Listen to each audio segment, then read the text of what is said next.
The album is pretty great. Well, actually, I consider this to be an EP, so I'll judge it by EP standards. But gosh, I have to say that the album cover is a dumpster fire. It looks like somebody had one of those old, cameras that print out the film, except the film kind of, like the printout that it has, kind of got on fire or water got on it, so you can see the water print on the whole damn picture. To tell you the truth, it's just a garbage album cover. To tell you the truth, or maybe mixtape. I don't know. This is only 7 tracks and 21 minutes.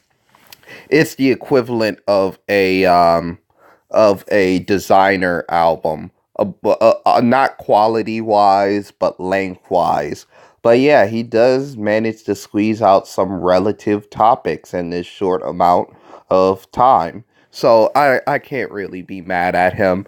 So Pusher T is pretty much a guy who was, of course, one of the phenomenons, or one of the top people when it comes to like coke rap, which, later on people like Rick Ross and of course French Montana and I think Troy Ave, they very much explored coke rap, but he was the one that really like partly pushed it to the south, talking about cocaine and just bagging cocaine, being a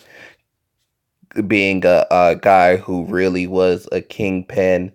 And yeah, he of course came out with this newest EP. I'm gonna judge it as an EP, and it's called Daytona.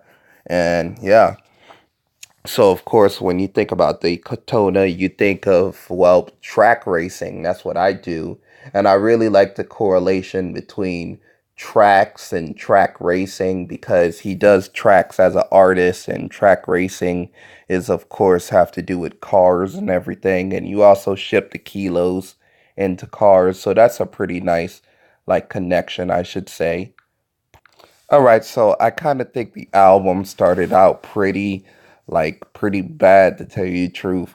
Like, it starts out with "If You Know, You Know," which the first verse uses the term boy too much.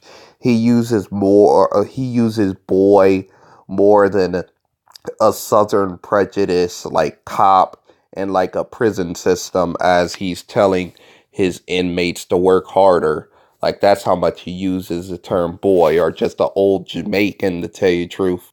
And also there's a point where he says that trapper turned rapper, like Puff Daddy, and I really think that that could have been like put into more like maybe a Biggie Smalls, or maybe a Jada Kiss, people who ran with Puff Daddy. I don't think Puff Daddy was actually like deep in keys like that, to tell you the truth.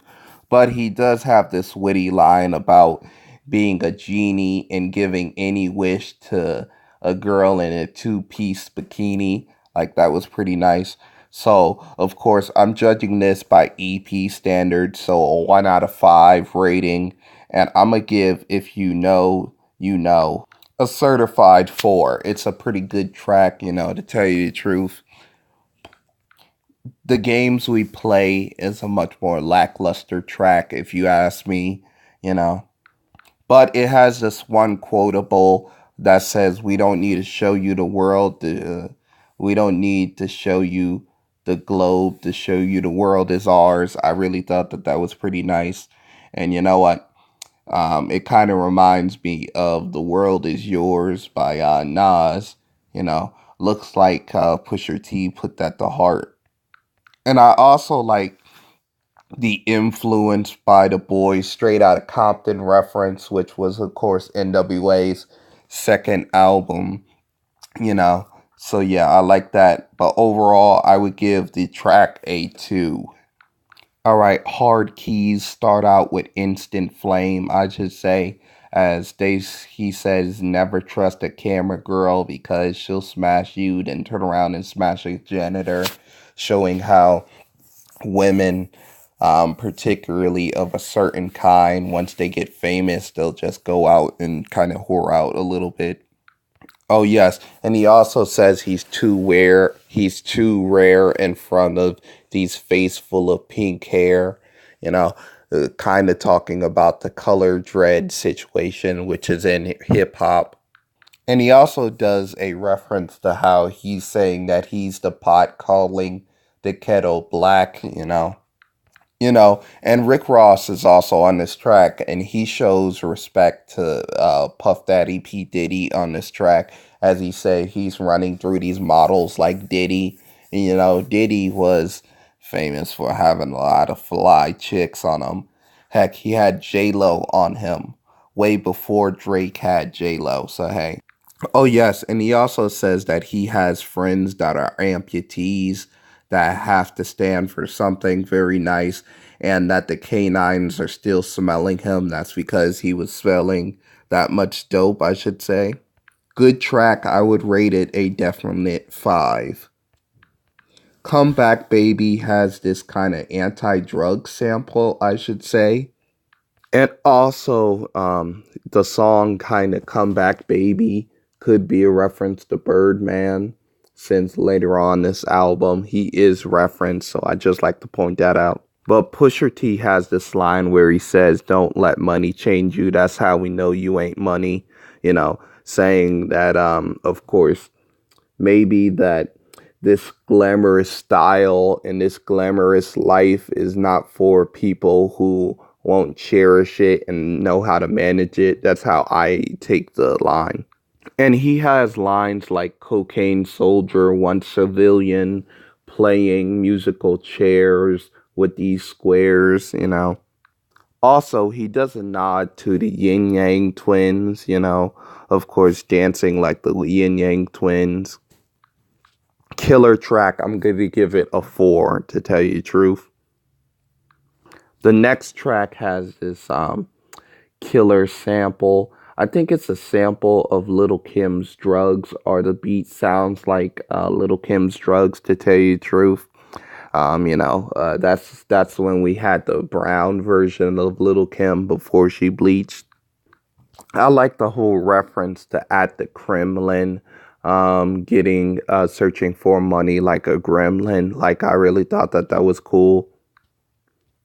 Also, this was pointed out by dear white people, but the gremlins was supposed to be a representative of black people because you couldn't get their hair wet.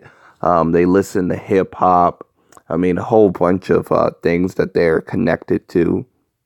And they also talk jive, I guess. Um, you know, that's a pretty nice like little thing to like note. But speaking of black people, I really like the whole reference to how he says, "I'm gonna leave you like Malcolm X marks the spot." Like, yeah, that was pretty hilarious. Overall, I would give the song a 4. It's a pretty nice tune. Oh yeah, what would Meek do? Which is a slight nod to Meek Mill. Also, a very, very loud diss to like Drake, who he was beefing with. Also, it is a twist on the whole idea of what would Jesus do, you know. Also, it could be a reference to Big Meek, the guy who was flipping work and one of the biggest drug dealers in the world, to tell you the truth. Kanye is also on the track. And when Pusher T referenced Scoop, I just thought of Lift Myself and I was like, oh God. But he actually did pretty fairly well on the track. Overall, I would give the track a 3. Now we're at a song that proves or tells us why we're all here, Infrared, where he outright disses Drake. He said it was written by Nas, but it was actually written by Quentin, in reference to Quentin Mill's scandal. And of course, I like that he has What Would Meek Do next to the whole dissing track where he disses Drake. Also, there is a reference to Jay-Z and how he had to use the Annie beat to really blow up on Hard Knock Life. I really like that. And he also does a reference to saying how it's okay to kill baby now, as in referencing to Baby, who he dissed like a few years back because he knew that he was a scam artist. And now I guess he's rubbing it in Lil Wayne's face. Also, there is a reference to how he took the cracks in his life and he built The Wire, which The Wire was a big show about drug dealing. You know, um, I think it was in Baltimore, if I'm not mistaken. Oh yeah, and there's also a big, huge reference to Drake and dissing Drake when he says, "How can you right your wrongs when you don't even write your songs?" Another reference to the Quentin Miller and the OVO sweatshop that has him tuning out tracks and turning out tracks and stuff like that. Overall, I would give it a 5. Infrared is a killer way to end off the EP. So how did you all feel about this EP? Please like, subscribe, share this video. And I know some of you will say this is an album.